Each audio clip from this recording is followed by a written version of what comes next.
Bu film bitki hikayenin içinde olduğu dünyanın hem anılmış serialı. Milyonlar insan seyrettiler bu filmi. Uşaklar, büyükler. Ben işittim bu film için benim öğrenicilerimden şkolada. Onlar dediler hani hepsi onu bakmış. Baktığından onu ben anladım. Hani analar babalar dil lazım bıraksınlar uşaklarına bakma böyle film izleri orada çok kan hem fenalık. Onun adı Kalmar oyunusu. Squid Game. İgraf kalmara. Ben de onu baktım. Zira isterim anlamayı benim öğrenicilerimi. Onlara söylerler. Hani onlar lazım oynasınlar bir büyük oyunu da kim tarayacak ona verecekler milyardan para. Ama kim tarayacak onu yok edecekler. Bu insanlar kayıl olayırlar. Oynama bu oyunu. Zira onlar hepsi fukara, hepsinde var dünya gibi ödünç hem borç. Birkaç ideye varınca alalım bu serialdan bizim için. İlk, bu serial gösterir bizim bozuk karakterimizi. Zira olmalı.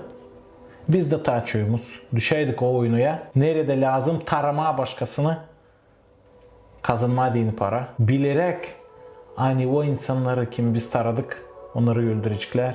Taçıyor bizim aramızdan. Hep o kadar oynayıcılar o oyunu. Zira biz bozukuz. Zira insanlar severler parayı.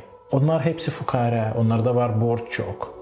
Ama Allah verir umut, verir çıkış yaşamanın türlü situasyonlarından. İkinci, bu serial gösterir ne olur insanlarla yaşamanın hızlandırılmış modelinde. Onlarda yok orada aile, yok başka iş, onlarda var oyunu hem para. Da bu yaşamanın hızlandırılmış modelinde bu oyunu gösterir. Hani insanlar olayırlar hayvan gibi. Yok ederler birbirini. Fenalık doldurur onların yüreklerini. Hem üçüncü çıkış. Allahsız bu dünya olayır cehennem gibi. Allahsız insanlar gök ederler birbirini. Fenalık, yalan, öfke, öldürmek, kan, dünya dolayır cenklen Allahsız, hem inansız. Ne yapacaktık biz o situasyada? Biblia'da yazılı.